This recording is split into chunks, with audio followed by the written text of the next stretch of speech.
Happy politics, and welcome to another fun-filled edition of BC Poly Hot Stove. I'm Maclean K. I'm the editor-in-chief of the Orca, joining you live from my living room. And if you're listening, I apologize for me momentarily losing composure, because if you're not watching this on YouTube, you're missing out on Jordan Bateman showing off what appears to be a pretty tremendous-looking new pandemic mask.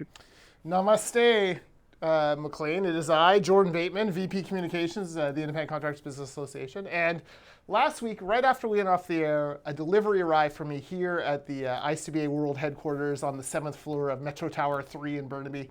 And it was this mask with David Eby doing yoga poses on it, and a note from a loyal, anonymous viewer, podcast listener, who says they love the hot stove and wanted to protect me from EBGBs going forward. So I thought I'd start off, but thank you to that person, whoever you are. I giggled so loudly that the staff here had to come and check on me. I was laughing. I was laughing that loud. It's a pretty tremendous mask, is all I'm going to say. Yes, yeah, very nice, very nice. I hear I'm not the only one who got one. I put it on Twitter immediately. Emil Scheffel, Executive Director of BC Liberal Party, who was one of my prime suspects, mind you, immediately posted, oh, I got one too. I guess that eliminates Jordan as my prime suspect. So someone who knows both Emil and I, and appreciates how concerned we are about the EBGBs. I wonder if it's the people behind the BC Poly memes group, because they love that picture of Dave Eby.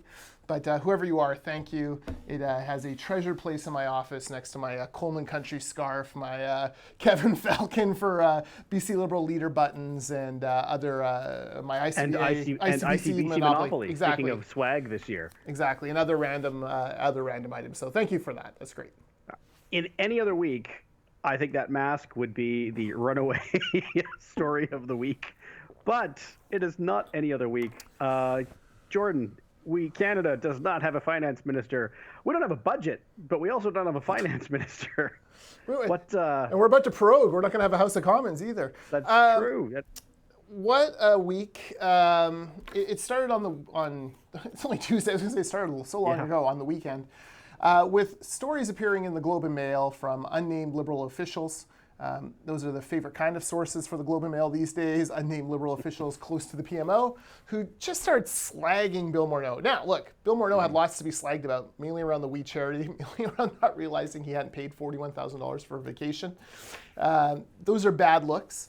Certainly had been a disappointment to me as a fiscal conservative as far as his handling of the finances of Canada went. But, and there's always tension between premiers and finance ministers. The aforementioned Kevin Falcon was a finance minister who sent a letter to all ministers asking them to quit spending so much money, but really it was aimed at the chief minister, Premier Christy Clark. I get all that. But, that happened Sunday. Monday, there's all this news. Oh, they're going to have a meeting. They're going to hash out their differences. Monday night, press conference. Not a ministerial press conference. Not in the usual place where Government of Canada does their press conference. In the room that the opposition usually does it, with some hastily slapped together flags. And Bill Morneau announced he was resigning. Resigning to spend more time with his family at the OECD, apparently. Definitely a flimsy excuse, but yeah, no finance minister now. And then today, it sounds like Chrystia Freeland's going to get the nod to be the first female finance minister in Canadian history. Of course, we've had Carol James and Carol Taylor. I don't think I'm missing anyone. Joy McPhail. Oh, Joy McPhail, that's right. So, we've had our share. Oh, and then we had, I was going to say the budget minister. Elizabeth Call was a... That's true. That's right. See, look at me. Vaughn Palmer, You're not the only one who knows history, baby. So, you're right. I was just talking about this on radio with Jody Vance when my smoke alarm went off, actually, on live radio, which is a new one for my life list. So hopefully that does not happen here. But yes, she and many others are excited that Canada will finally, not yet, have a female finance minister. But, even if the last 10 finance ministers were women, looking at the cabinet and the people who might succeed Bill Morneau, she's kind of the obvious choice, even if it had been nothing but women finance ministers. Yeah, who else is there in that cabinet that you trust with, running the actual operations of government? You're not going to, no offense, Catherine McKenna, I don't think so. Jonathan Wilkinson, a local MP, no. Champagne, the foreign affairs minister, got some run. That's not going to happen. Bardish Jager was a rising star, but we has tarnished her. So not a lot of. It's thin. No, it is a thin front bench, and it's thin. I'll tell you why it's so thin, Maclean, because they booted out Jody Wilson-Raybould and Jane Philpott, and now Bill Morneau's been chased off. Those were three of your best ministers. So all of a sudden they're gone, and not surprisingly, not much talent left for Trudeau to pull from. So Chrystia Freeland asked to go in, and she's save another portfolio, I guess, for this government. The one good thing, the one optimistic thing about Chrystia Freeland is I feel like she has enough clout and profile with the media that if she needs to stand up to Trudeau in his free spending crazy ways, I think the media will reflexively side with Chrystia Freeland over Justin Trudeau. I'm not sure Bill Morneau got that same benefit. Yeah, it's interesting. I mean, Morneau leaving aside for a moment, and I just mean for a moment. Yeah. Ordinarily, Justin Trudeau is the kind of prime minister who would make a big deal about swearing in Canada's first female finance minister, because right? It's 2020. Yeah, well, exactly. And then the shrug. Problem is, the person who's going to be swearing in the finance minister is someone else who's embroiled in some controversy, Julie Payette. So I have a feeling that will be photos released after the fact to the media. Yes.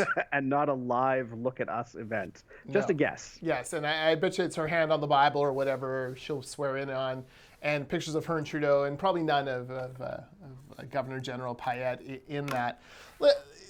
There's kind of two phases here. There's three things here. There's the WE scandal, which is clearly damaging them internally.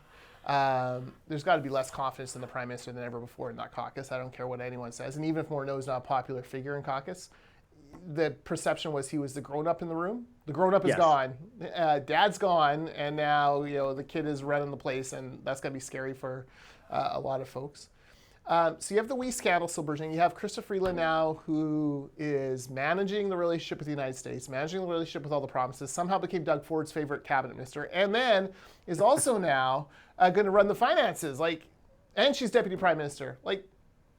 Do we really need a Justin Trudeau anymore? Talk about figureheads like the Governor General. Is that what Trudeau is quickly becoming in his own cabinet? So you have that piece of the puzzle. And then you have the third piece, which is, hilariously, Trudeau's folks now are saying, we're going to shut down Parliament, we're going to prorogue, which, by the way, involves a visit to the Governor General. You can't just prorogue Parliament. You actually have to go there and ask, I was going to call it, she's an astronaut. So the general thing is that you call her a space cadet because she's been so abysmal as Governor General. But, they're going to go to her and ask for proroguement. For one, would pay real money for her to look him in the eye and be like, nah, I don't like the way you treated me. No proroguing. You go back and work. But she won't. She'll give him She'll give him the proroguement. They'll basically shut down the House until October. That means all of the committees shut down. That means Pierre Poilievre's wee witch hunt, as the Liberals would call it, is gone. It means no more legislation being passed. They're going to do a cabinet retreat in September to refocus on the important goals facing Canada. This is a 10-month-old government. Refocus. I don't care if there has been a pandemic for the last 6 months. You were elected 10 months ago. You know what your focus is. And, any focus that's not covered by the election campaign from 10 months ago is covered by, you got to find ways to keep us safe and healthy, and you got to find ways to get the economy off the mat. Those are your focuses. This isn't hard. So instead, I find it kind of funny that I'm not allowed to have big parties, but they're going to have 40 cabinet ministers hanging out at whatever, palatial retreat they get. So then that happens, and then they'll come back in October. Meanwhile, I got to say, the Conservatives and the NDP are mining all these beautiful pieces of Justin Trudeau, prose and speeches and walking protests and tweets, damning Stephen Harper for daring to destroy democracy by proroguing, and he has become the very thing he hates. What the old Batman saying, right? You live long enough, you become the villain. This is Justin Trudeau. He has become the villain. He's become everything he used to criticize Stephen Harper for. And I, for one, always appreciate the symmetry in politics, because I do believe, like Rocky Balboa told his son, the kid from This Is Us, in the final Rocky movie, I got to go out the way I got to go out. You go out the way you came in. And Trudeau's going to end up doing that. Well, and I mean, You're right. How do you defend proroguing in this situation? It's proroguing became a loaded word because the opposition at the time, which included the Liberals, NDP, and Bloc, thought that Stephen Harper was doing an end around Parliament to get around what they thought would be a confidence vote. The Bloc Québécois just threatened to bring down the government unless Morneau and Trudeau resign. I don't think that the Conservatives and NDP are in a position to force an election, and certainly to contest one. But still, it is kind of jarring to see the headlines today saying, "Well, Trudeau will reset Parliament. It will be refresh. It'll be a good breath of fresh air for us all." Really? There's not any cynicism, no criticism. There's none of this. Well, hey now, none. Yeah, no, and there should be. Not only that, but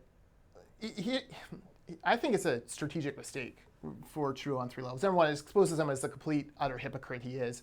Even the media is going to have to pick up on that. Like, these old quotes, there's just too many of them for them to ignore, and it's all over social media. And let's face it, social media is not exactly a bastion for conservative values, and yet that is the narrative that's emerging as we speak on Twitter and Facebook. So there's that piece. Second of all, why are you shutting down your political operation at a time when you're going to give the Conservative Party of Canada's new leader, who we'll make predictions on, is named on Sunday? You're giving them essentially a free field, 6 weeks of chance to get up to speed, get their team ready, get their own focus and goals going, and to come out and start branding themselves with the media while you're tied up in this wee scandal and now, this destruction of democracy, as Justin Trudeau circa 2010 would have called it. So there's a second piece there. And then the third piece is you're opening yourself up to a confidence vote. You don't have to have confidence votes. The Bloc can say whatever they want. You don't have to have a confidence vote. But when you prorogue, you do, because you come back, you start with a throne speech, delivered again by Governor General Julie Payette, the last person you want to have reminding Canadians that you have anything to do with. And in October, they'll come back. She'll give that speech, probably after Thanksgiving. And then the Bloc and the Conservatives and any other party, and hopefully the NDP is, learn their lesson by then and don't prop up a corrupt government, or at the very least, just sit out the vote. And, we could be headed to the polls, November election. How does that feel for you? Oh, I mean, I don't. That would be concurrent with the U.S. election then. I don't wanna. The only reason I say that is pandemic election. That terrifies me. That is not a justification of what's been happening in Ottawa at all. It's just wanting to avoid large-scale public gatherings and that kind of thing. Much will depend, as you touched on, and I think we should save the actual predictions to the end, but much will depend on not only who emerges as the new Conservative leader, but how they're received and how their first few months go. And so, you don't need me to tell you it could go very well or it could go very badly. Look, it's 2 months to Thanksgiving. Depending on it's 2 months to Thanksgiving. It's 2 months to Thanksgiving today. You're giving this new leader an open field to define themselves. And if they're smart, they'll go out there hard, define themselves as someone who's, above reproach, not corrupt, the very opposite of what we're seeing right now. And the Liberals are reeling so bad, they're not going to be able to define him for once, or her. And here we go. I think this is a strategic error because, Conservatives generally fare worse when there's scrutiny on them. Right now, all the scrutiny is on the Liberals and will continue to be so throughout the next few weeks. And to your point that they didn't actually need to prorogue and could have just recessed Parliament. Totally. I actually think that if they had said, look, we don't have a finance minister right now. We need to go and sort the cabinet out, sort the actual government out before we come back, and we'll take a break for, a few weeks, a month, whatever. I think most people would have said, okay. We can recess. That's fine. But because prorogue got, I'm going to use the word weaponized as a term back in 2008, it's hard to avoid charges of hypocrisy at the very least. Oh, absolutely. You're exactly right. They could have said, we're going to take a break. We need to give Minister Freeland a chance to get up to speed on this. We're aiming for an economic update on the week of September 14th, but we will be back in the House September 10th when students across the country are back in school. Absolutely. Okay, that's great. And actually, they would get into the House and no one would be paying attention because we're all going to be riveted by, has school actually opened, have the teachers shown up, and all of those types of things. So it's, I don't know. Sometimes these parties outthink themselves. It's not like things are going to get better in September, October, media and attention-wise. It's, August is about as good a time as you can have to ratchet down attention. I mean, look, right now there's NHL playoffs in Canada and gorgeous weather and a pandemic. So those are the three things that are really occupying our time. You should be trying to get as much trash out as you can before Labor Day. Well, a lot got out this last week. Hey, speaking of distractions, story of some personal import to me personally. One of the distractions we will not be having this year is the CFL season. Yes. 2020 will be the first time that no Grey Cup has been awarded since 1919. Ironically, also because of a pandemic. I understand the reasons why. I understand the league could have been more forthcoming with its finances. But man, this is hard. It's a hard pill to swallow for someone like me who spends most of the off-season looking forward to the season. I don't understand the federal government on this. The CFL wasn't asking for a $30 million bailout. They were asking for a $30 million loan. And they were going to pay it back with a certain amount, a low interest rate, but a certain amount of interest over the next few years. That interest actually could have been made up in government advertising. Like, give us $600,000 of free ads. And like, this is not a huge ask in the scope of the federal government. And you're talking about an institution. I mean, you're right, 101 years since the Grey Cup hasn't been handed out. It's really a slap in the face. And I think where the CFL is exceedingly strong, Saskatchewan, the Alberta franchises, Montreal, I think it's a slap in the face to those folks there. And what I understand is this is a voter base that the Liberals don't do very well with and could really use some inroads to reach out to. Like, they could really have used some good press in Alberta and in Regina and in Montreal. And like, this would have been helpful to them, but instead they've smacked down on it. It does tie into that, CFL football gets a lot of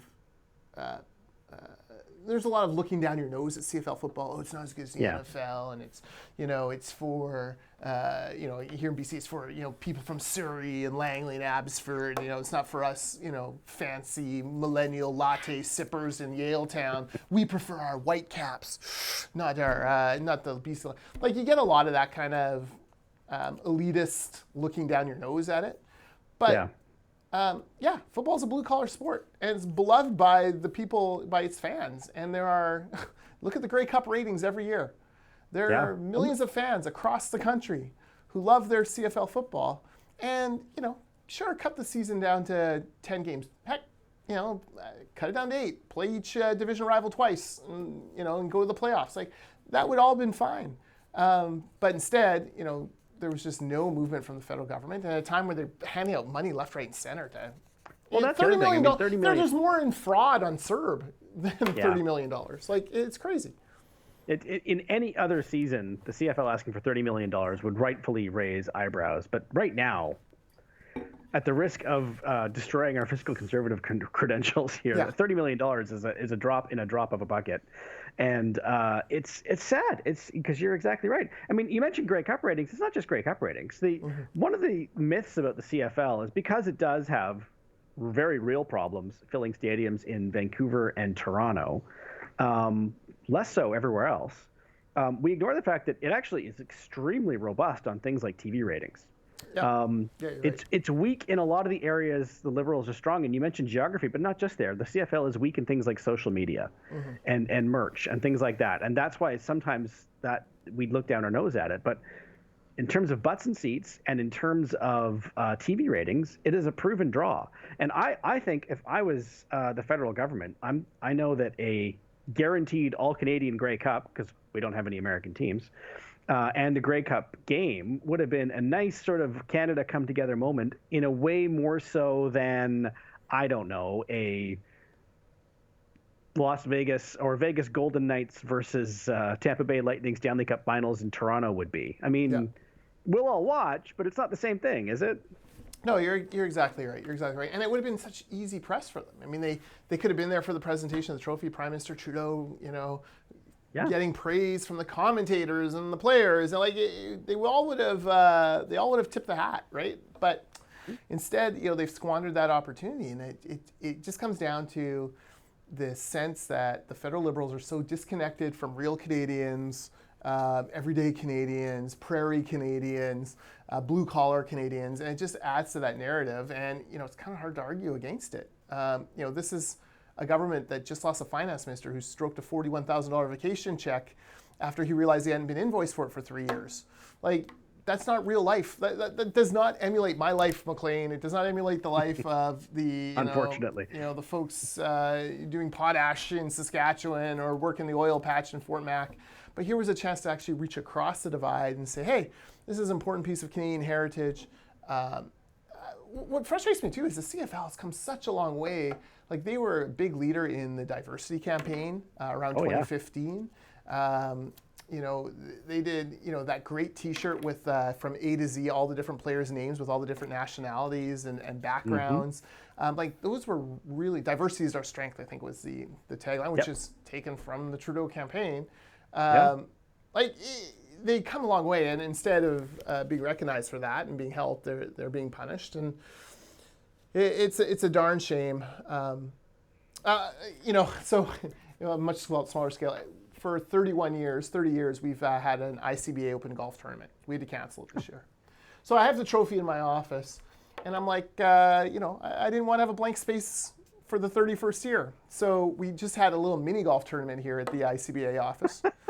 And 4 of our staffers will be getting their name engraved on the trophy as the winners of the 31st annual ICBA Open * COVID. And at least it's being handed out, right? At least the tradition continues, and 20 years from now, 30 years from now, the ICBA person sitting here talking to you can look at it and go, hey, this is pretty funny. CFL doesn't even get that kind of chance to have a shortened season and go on. So what a wasted political opportunity. But again, I think it comes down to a government that is a mess politically right now. It's not getting great advice and has completely lost the plot. Well, it's if nothing else, it is a huge shame and a disappointment to me personally. And that's too bad. Next year, let's hope next year. We should also talk about a remarkable weekend here in BC in terms of. Before we shift off federal politics, let's talk about the CPC really quick. Yes. Okay. Yeah. I thought you wanted to hold that to the end, but that's fine. This is a good seg. We might as well finish off federal politic talk. Conservative Party of Canada, the votes are almost all in. I believe they are due in Ottawa on the 21st, the mail-in ballots. It'll be announced on the 23rd, so this is Sunday, who the new leader of the Conservative Party of Canada is. And I'm ready to make a prediction. Are you ready? Here we go. It's going to go the full 3 ballots. There's 4 candidates. It'll go the full 3 ballots. Derek Sloan will drop off on the first ballot. Peter MacKay will be ahead at about 42%, maybe as high as 45% support. Sloan will fall off. His votes will move over. Dr. Leslie Lewis, who gets a lot of love on Twitter and on social media, who I think is a rising star in the party, but if you listen to her interviews, and she needs a little bit more polish. Mm-hmm. There was a great article, I forget who wrote it, saying she's the next leader of the Conservative Party. I think it was on the Orca. I read it. It was. I want to say Doug Furby. Doug Furby? Yeah, I think you're right. Doug Furby. Yeah, you're right. The next leader. And resume-wise, outstanding. Political skill-wise, you got to have some. You got to be able to talk in those sound bites. And I think she'll benefit from some time. I assume she'll run for election this fall or next year or whenever it happens, and she'll definitely benefit from that. I think she'll drop off on the 3rd ballot, and then I think most of the Sloan-Lewis support, or almost all of it, is going to go to Aaron O'Toole. And I think Aaron O'Toole is going to win 53-47 on the final ballot, and he'll be the leader of the Conservative Party of Canada. And in good news, he's in the House, so he'll be ready to go in question period whenever it resolves. The media will be shocked that Peter MacKay lost, but Peter MacKay did not run a great campaign. It's been faux pas after faux pas, and I think after a few years out of politics, Peter MacKay is rusty. And so we'll see. I think O'Toole will be, look, not a lot of big stars ran. There's no Jason Kenney.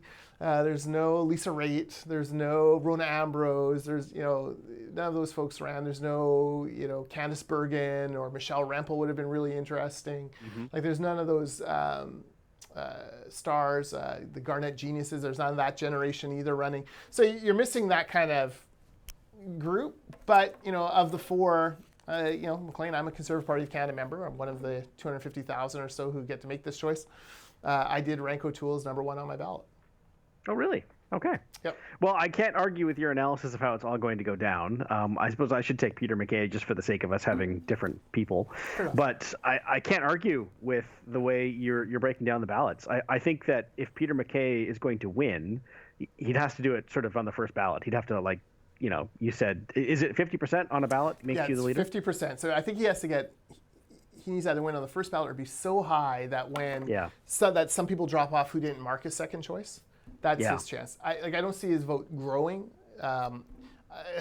Look, talking to Conservative Party members, I don't know anyone who marked MacKay as a second or third choice. It was either first or not at all. So that is the Diane Watts formula. If you want to take the last BC Liberal leadership race, you know, it's actually how Andrew Scheer won. You know, kind of working his way up. I think 11 ballots it took before Scheer floated to the top. So Peter MacKay, he better have it on the first one. And maybe his campaign has sucked publicly, but behind closed doors is doing amazing work, in which case I'll tip my hat to them and say, hey, invest in some people who can also do the same thing in public. But my sense is I think O'Toole has this. Well, as I say, I can't argue with your analysis. And you're right that Peter MacKay's campaign has been surprisingly stumble-prone for somebody that we thought would be a polished politician. But I think you're right. It's just rust. And if his team wasn't ready, and I actually have no idea who's on his leadership team, but there were some mistakes. Well, and, you know, it's like, okay, so we want to go up against a prime minister who's entitled and fancy, and MacKay feels fancy, and MacKay got in trouble for taking Canadian Forces helicopters to cottages. And, like, these are things that, you know, look, if you're voting in a leadership race, you generally know the history of your party and you have a pretty good memory, and your opinion, I think one problem for MacKay is a lot of people's opinion were already formed of him. And there's still that rabid group in the Conservative Party who hate him for screwing over David Orchard, for Pete's sake. That's right. You know, so like, there were a lot of, MacKay came onto the scene and the media just kind of annoyed him, like, oh, he's got this wrapped up.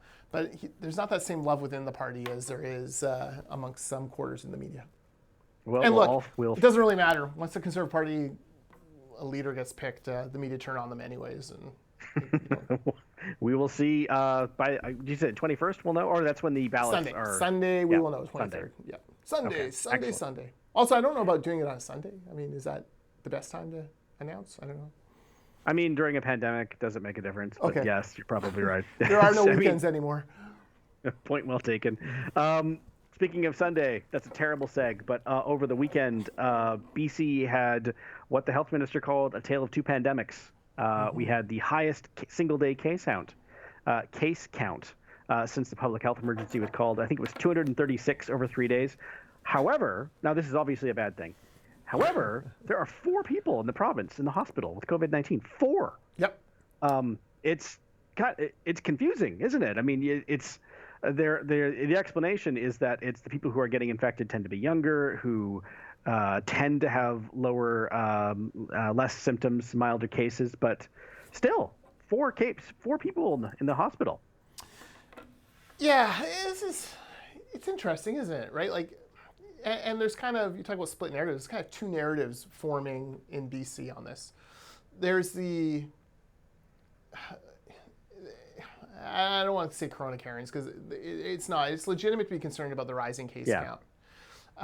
But, you know, I was so tired on the weekend of reporters posting videos they've stolen from Instagram of people outside on Granville Mall, or people at Wreck Beach, or people at, you know, the Okanagan Lake. And, oh my God, this is why we have so many COVID cases. Look at these people together. What are you going to do about it?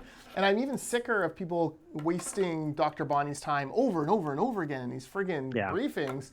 What about this thing? What about this thing? What about this gathering on Wreck Beach? What about this drum circle on Wreck Beach? What about this one just down from Wreck Beach? Like, oh my God. Like, we know what she's going to say. Like, we have her answers.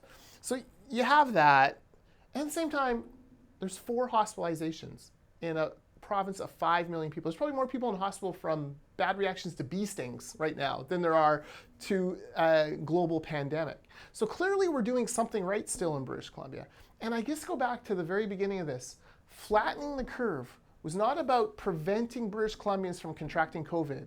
Flattening the curve was about making sure that the ones who did could get the care they needed in hospital and in ICUs without overwhelming them, without, just taking up every resource and, then having people die in hallways because they can't get on ventilators or they can't get the ICU care they need. That was what flattening the curve was about. We knew this was going to happen. She showed us the graphs. We're going to open up, we go to 2/3 and it's going to go like this. Well, we're at 70% instead of 2/3. I don't really know the difference, honestly, in the number of contacts. I feel like I'm doing 2/3, not 70%, Maclean, but who knows? Maybe my 4% is off. But, this is not about that. This is not about cases in general. And still, 240 cases in a province of 5 million in summer, pretty good.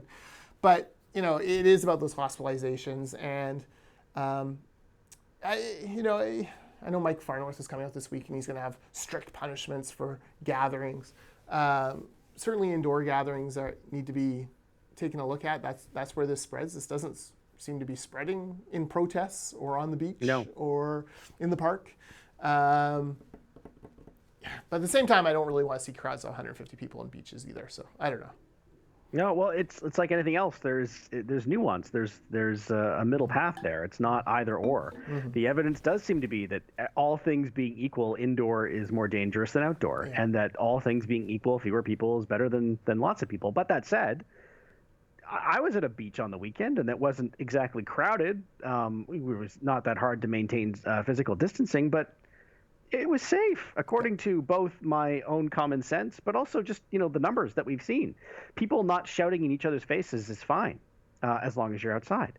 I've seen that theaters are down, their business is down 95% because people aren't willing to do things indoors anymore right now. Yeah. The problem does seem to be where there are large spikes in infections is with private parties and things like nightclubs, and that's where the province is going to focus its attention. But I think that Dr. Henry's right. It may make certain, you were going to say Corona Karens, which I kind of like that title. It may make people feel better to be shaming the pictures they see every day on Instagram and Facebook, but the numbers, the science say they're not dangerous any more than, you sitting 10 feet apart from somebody at a pub patio is. Yeah.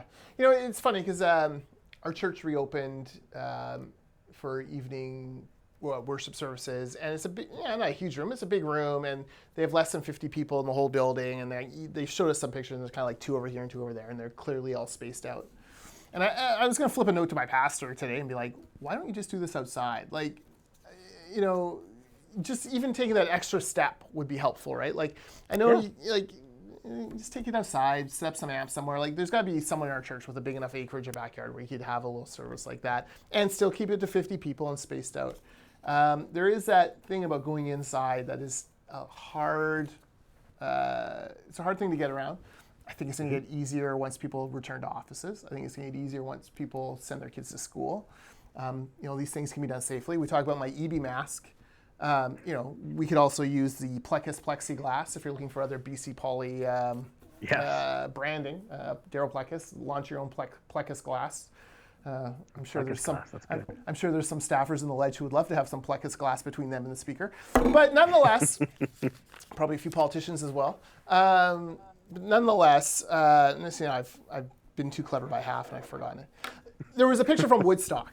Someone put up. It was like, however many years ago Woodstock was. It 1969? So 1969. 51 years ago. This was happening, and you just look at this throng of people, right? And that generation has grown up now to be grandparents, and they're the ones who are most shaming young people for a group of 40 on a beach, and you're like, this ain't right. It's not right that we're shaming these young people for being outside in summer, and think of what they've been told these last couple weeks. Use glory holes and masks and plexiglass for sex, and don't look anyone in the eye. Yeah. What the hell? Seth Rogen, help me keep kids inside, says the dad joke premier. Oh, okay, Seth Rogen says. Stay home, watch Netflix, and smoke a joint. Premier Horgan, follow Seth's advice. What the F? I'm sorry, sometimes, I might want to listen. There might be a kid listening. What the hell? This is craziness. Yeah. I just can't imagine being 21, having been cooped up in my house for months, having lost out on college, None of that experience. Having my hours reduced. Youth unemployment is 30% right now in British Columbia. And then the ones who are employed are underemployed. Not having any activities, not having any sports, not having any kind of outlets, and you're really going to give people grief for being at Wreck Beach? Honestly, right. COVID might be the last disease you pick up at Wreck Beach. There might be, if you're ranking the pantheon of diseases you're going to catch at Wreck Beach, probably COVID is not number one on that list. Yeah. Well, I was speaking to a family member last night who is 18 and just graduated high school and is starting post-secondary in the fall. And he's upset. He's frustrated and he feels cheated, and he is cheated actually, because as the way he put it, he didn't quite use these words. I'm condensing, but every time I try and talk to somebody about this, they're stay home, save lives, high five, and it's no big deal. We're all in this together, and who cares? And he's like, I never get a high school graduation. It's never happening. Yeah. My first year university, frosh week, orientation, in his case, meeting girls, all that stuff, never happening. It's just gone. Yeah. And it's never coming back. And so, the thing that's frustrating him, and this is the part that I found so interesting, is not that it's happening. It's that all these people who are older and got to do all this stuff are all telling him the same thing. Well, who cares? It's no big deal. We're all in this together. Yeah. Just hang out in your backyard. And he's like, no, you don't get it. Those things are gone, and I'm not even allowed to be frustrated about them. And so he's been told the whole time that it's all fine and you'll get it back. And he's like, well, it's obviously not true. I'm never getting that stuff back. And so, yeah, I'm angry. Now, he's not out partying. At least I don't think he is. But at the same time, you can understand the frustration of these young people. I remember, the summers when I was in university working on Pendra Island, the best of all the Gulf Islands. Those were incredible times. And if I had to give up, even just one of those summers for a pandemic, my God, I would have a lot fewer memories today. And I would feel just as cheated, I think, as some of these kids do now. Yeah, no, you've made a great point. And we are cheating them. And it's easy for, God bless her, it's easy for Dr. Bonnie to say, well, this is not for forever. It is for forever. Those kids will never get that graduation. My 17-year-old goes into grade 12 this year at Walnut Grove. She's been on student council for 4 years. She's been the student council vice president last year. If she gets reelected this year, she's probably, has a very good chance of being the president. She's racking her brains. How do we make this normal-ish for people? You can't. And she's like, I have a grad. She's seeing on her, their little chat groups, WhatsApp or whatever, lists of grad dresses that were never worn last year by the young women who graduated last year. And, it's awful. It's sad. She had her driver's test delayed. It was supposed to be in early May. She just got her date in Maclean, November 17th. Well, thanks for squeezing her in, Dave Eby. Come on. That's a rite of passage. And God help her if she doesn't pass the first time. There's no pressure there then. Yeah, normal times. I hadn't thought of that. You don't pass the first time. You do it again a week or two later, and you learn from the mistakes and go on. The pressure on these kids. Test. Yeah, the pressure on these. I got 39 demerits. You're allowed 40. So I had lots of. Oh, wow. But no problems there. But this is so much pressure on them, and so they go outside. It's still that is a much smaller group at Wreck Beach than it would have been a year ago, right?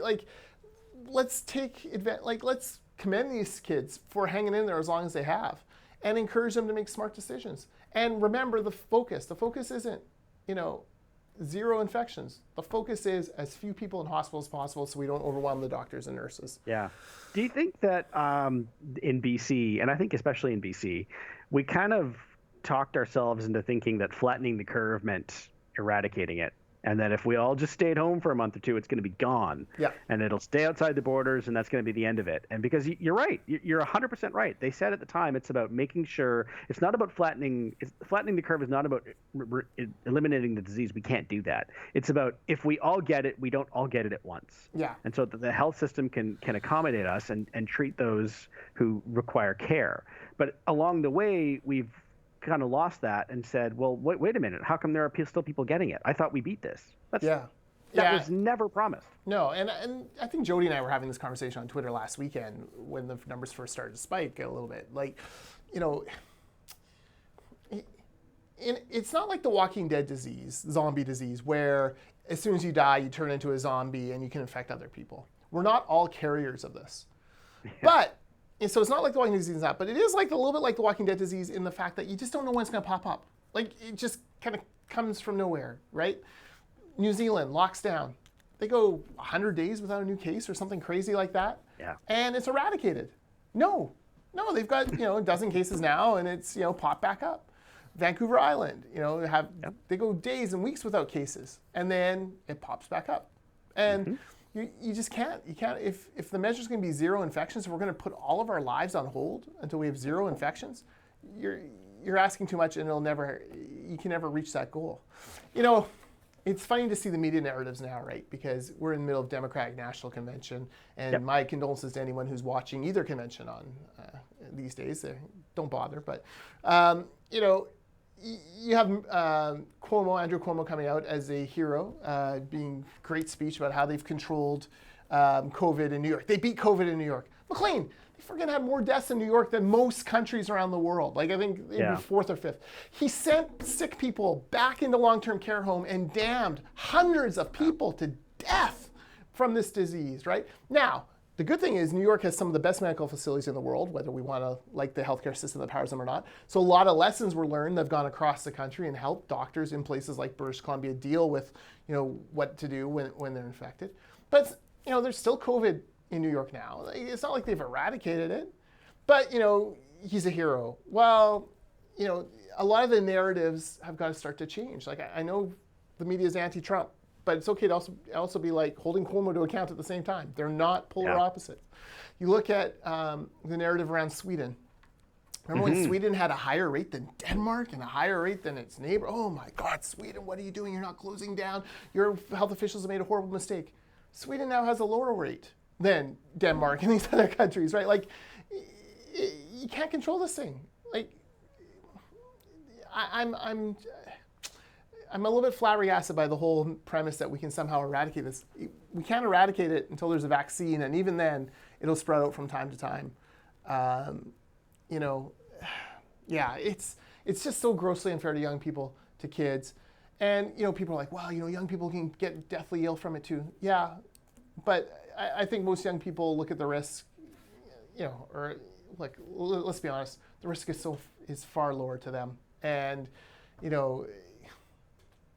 if we were trying to de-risk everything, we wouldn't let them leave the house to get into a car, or we wouldn't let them go anywhere. Yeah. Well, I mean, at the risk of this podcast going completely off the rails, I mean, there's pretty high risks to unprotected sex, and good luck getting young people to swear off that completely too, right? I mean, at a certain point, everyone does kind of a cost-benefit analysis, and that's. Yeah, I think in large Use part, your glory holes, there people. are some idiots making bad decisions out there. Of course there are. Yeah. But I don't think that it is fair or even accurate to be, suddenly start looking at, millennials and 20-year-olds and saying, you are doing this wrong. Well, no, to make Jody Vance happy, I will quote Dr. Bonnie Henry. I think we kind of forgot the be kind part of be kind, be safe. We do need to be kind. We do need to start sort of empathizing with these young people who are saying, you know what, I only get one summer when I'm 21. It's never coming back. And so of course I want to see my friends. Yeah, of course I want to go to the beach and see and be seen. I did too. Yeah. Yeah, I just think we need to have a lot more grace for these kids. And their contacts are still way down. They're still missing on a lot of things. Like, just because there is that one picture of one group of 100 and 150 kids, like, that is not indicative of what's going on everywhere. And for the love of God, media, settle down. You don't need to retweet these pictures and videos out over and over and over and over and over again, because part of it is they all do it and then they all share it again and everyone sees it 12 times and you start to think to yourself, there's 12 different gatherings going on. That's right. Even just subliminally, you're right. And it's just not the case. It is not the case. Yeah, there was an outbreak in Kelowna. But, thousands of people are in self-isolation right now because of different symptoms and interactions. That's the way the system should work. And kind of is working if we're down to 4 hospitalizations. So, yeah, it's grossly unfair. I don't blame these kids at all. There's been a lot of sacrifices. Today, and I'm thinking about, adults need to stop and think about what's going to come down the pipe here too, right? Christmas we talked about Thanksgiving earlier. Thanksgiving is 2 months away. Christmas is 4 months away. Halloween is 2.5 months away. What are these holidays going to look like? Like, what are we actually going to expect people to do and not do at Christmas? I can already see the Dr. Bonnie, the Grinch who stole Christmas memes, right? Like, it's scary. Today we were saying the Christmas schedule for ICBA, and I'm like, oh, geez, like Christmas lunch, work lunch. Guess we're not going to have one. We do a breakfast with Santa every year at Christmas, where or somebody shows up wearing Santa hat. I don't want to spoil that podcast, but can we do that again this year? Last year we went to a Canuck game in the suite. That was our Christmas party. Yeah. Can we do that again this year? No. There's a lot of sacrifices to come. Let the kids go outside. Let's not take everything from them. No, I couldn't agree more. That said, bars, nightclubs, you got to do a better job.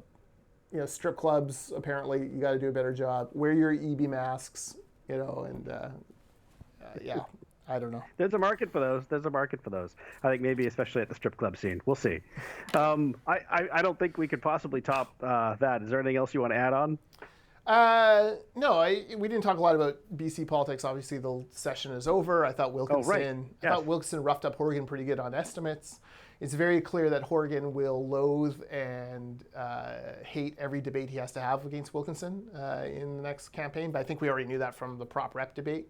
There's something about Wilkinson that just drives Horgan crazy. Yeah.